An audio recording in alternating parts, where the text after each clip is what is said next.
உத்திரட்டாதி நட்சத்திரத்தை சார்ந்தவர்கள் தன் கூட பழகக்கூடிய நபர்கள் நல்லவர்களா அப்படிங்கிறதுல மட்டும் எச்சரிக்கையாக இருக்கும்.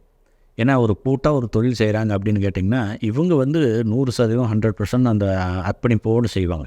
ஆனால் இவங்க கூட்டாளிகள் இவர்களுடைய உழைப்பை சுரண்டுவதற்குண்டான சந்தர்ப்பத்தையே தான் பார்ப்பாங்க.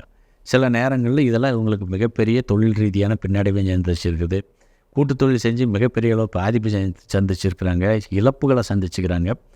தன்னை முன்ன பின்ன அறிமுகம் இல்லாத நபர்களால் அவங்க சொல்லக்கூடிய விஷயங்களை மட்டும் கருத்தில் எடுத்துகிட்டு எதையும் ஆராயாமல் செய்வதனால வரக்கூடிய பின்விளைவுகளை அதிக அளவில் சந்திச்சுக்கிறாங்க. அப்போது தங்க கூட சேரக்கூடியவங்களாக இருந்தாலும் சரி, அது வாழ்க்கை துணையாக இருந்தாலும் சரி, நண்பர்களாக இருந்தாலும் சரி, அல்லது வெளி உறவுகள் மாற்று மதத்தினராக இருந்தாலும் சரி, இவங்க அந்த விஷயங்களில் கொஞ்சம் கவனமாக இருந்தாங்கன்னாவே நிச்சயமாக இவங்களுக்கு வரக்கூடிய பாதிப்புகள் தன்மை வெகுவாக குறையும். அதே சமயம் பேச்சு, தான் பேசக்கூடிய பேச்சில் வார்த்தைகளில் மிக கவனமாக இருக்கும். எக்காரணத்தை கொண்டு எதிர்மறையான வார்த்தைகளை அவர்கள் பயன்படுத்தவே கூடாது அப்படிங்கிறத அழுத்தம் திருத்தமாக பதிவு செய்கிறோம்.